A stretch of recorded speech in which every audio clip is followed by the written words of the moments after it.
There's a quote by T. Harv Eker, and he says, when the subconscious mind must choose between deeply rooted emotions and logic, emotions will almost always win. What you are is expressed through your interaction with others.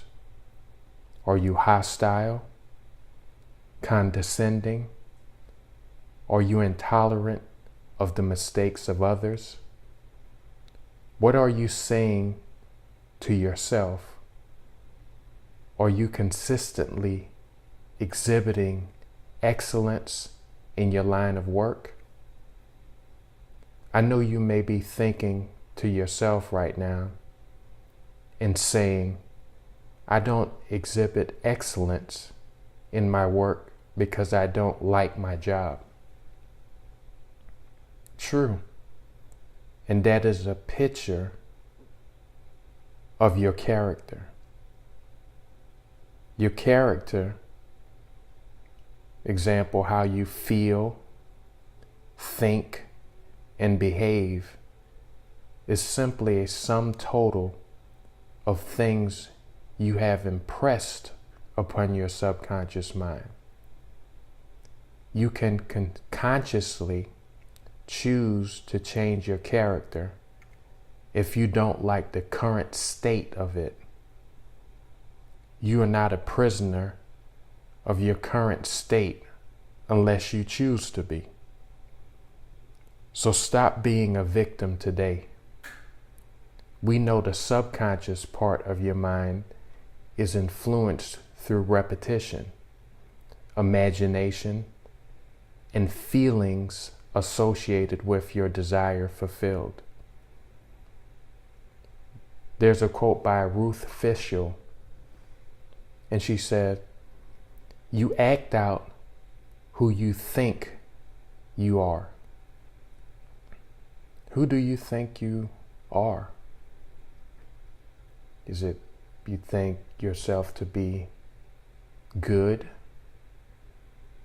Or are you really harsh towards yourself?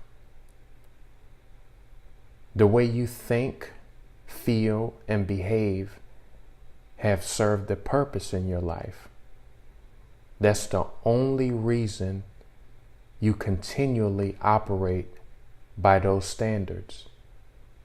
In order to change what you dislike, you must first become fixated on what you want to experience in place of the former.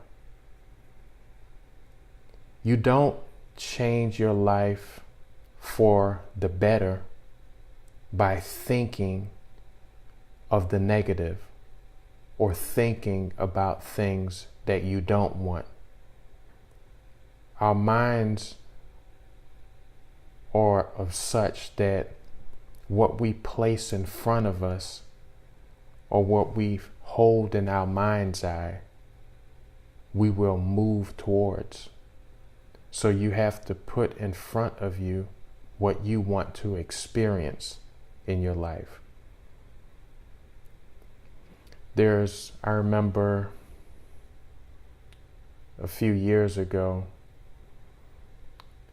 watching an interview when this great ping pong coach, he's a coach of this ping pong team that was doing really well. And the interviewer asked the coach, he was like, how do you handle the ping pong players on your team? How do you handle their weakness? He said, I don't worry about their weakness. I simply fixate upon their strength, all of their strengths, and I help them raise it to its highest state. Fixate upon the good things in your life, those things that you desire to experience, and keep it before you, and not before long, you will definitely move in that direction. I remember in undergrad, there was a professor who was really influential in my academic pursuits. I even remember the first class I took with him and how much I learned in this class. After I found out that he taught 4 other classes that I needed in order to graduate, I immediately signed up for all of them. During one class in particular, right from the beginning of the class, it seemed like the energy of the entire class was low, and we were sluggish to engage in dialogue with him. So he told us a story about when he was a young man, that although he did well academically in high school, he refused to go on to college because he was simply rebelling against the status quo and what his parents wanted him to do, although he was well capable of succeeding if he only tried. So after he graduated high school, he spent several years using drugs and drinking alcohol every day and partying with his friends. During one particular binge, he smoked so much drugs that he had to be taken to the emergency room. And the physician told him that if he did not stop smoking and drinking, that his heart would be damaged permanently and life would be over for him. He said that after he left the hospital, that he went home and thought about his life and why he was sabotaging himself. You have to be truthful with yourself. And from that day, he said he decided to enroll in college, and he never touched drugs and alcohol again. And during that time, he said it was for over 30 years that he had not utilized drugs or alcohol. But instead, in place of, he abandoned himself toward his future. He went on to receive his doctorate degree and wrote several books in the process. In order to turn from something, you must turn to something. You must give your mind a focus or goal. The power of our lives is in the starting, not in stopping, but in starting. Now, he decided to become a professor, but you may decide to do something else, and that's totally fine. So when are you going to begin your journey to become all you can be?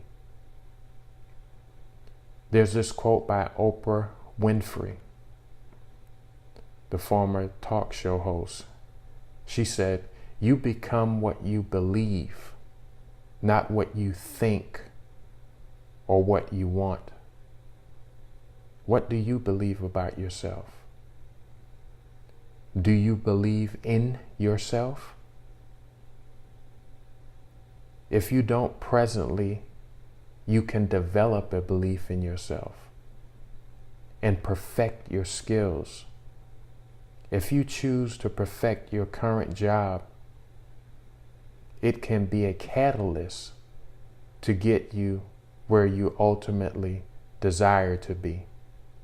Everything you need is currently in your life, but you have failed to recognize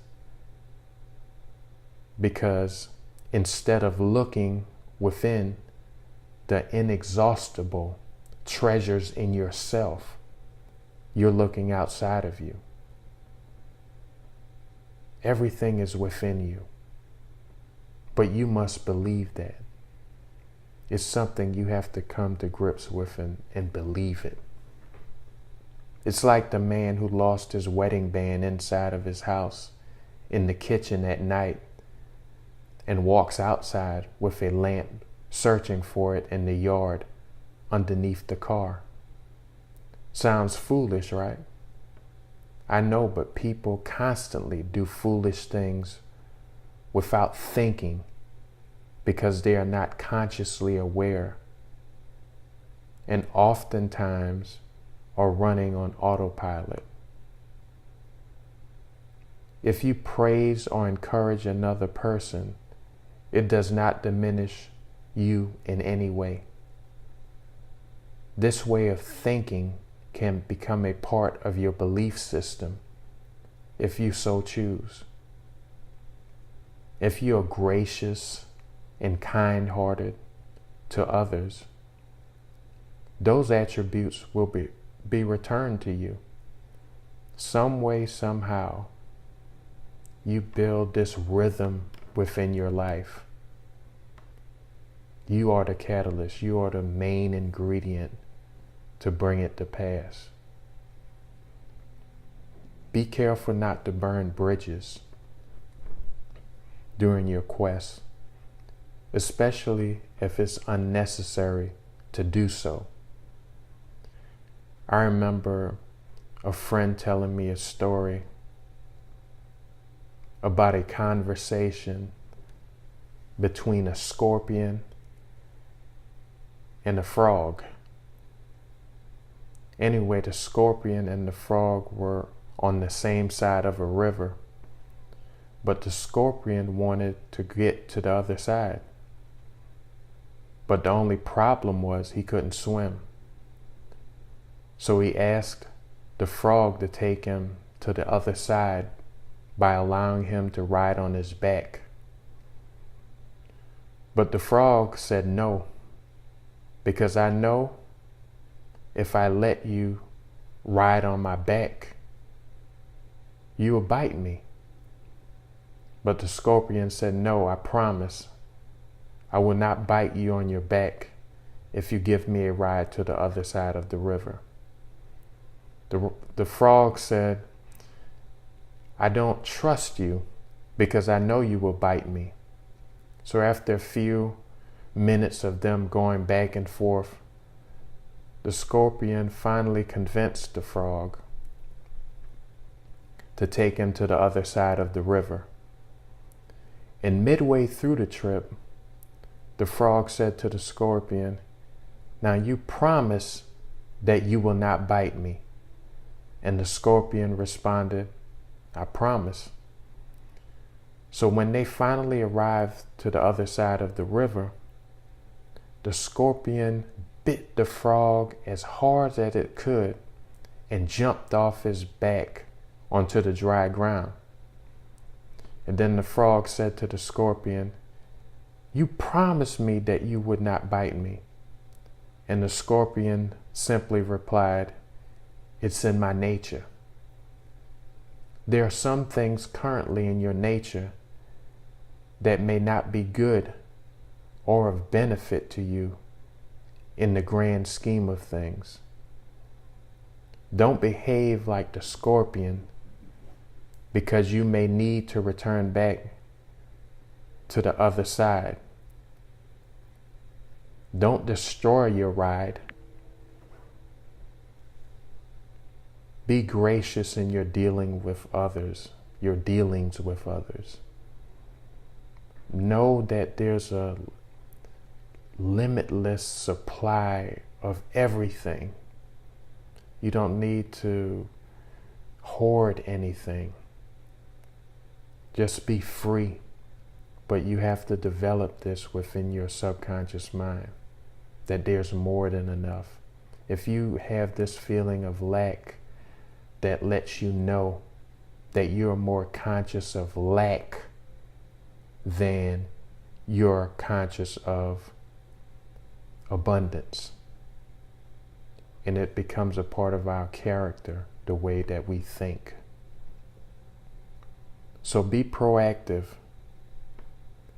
and begin implementing the things you've learned today in order to start the process of your new mind creation. Also remember to join me again next week for an all-new episode. I would like to thank you for listening to the New Mind Creator Podcast with your host, Maurice. This podcast has been sponsored by Abundant Sports.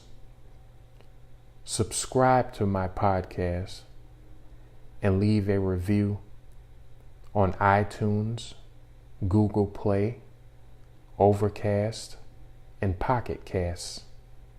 Head over to www.mauriceflournoy.com to find out more about my services and receive more motivation and insight to help create your new mind.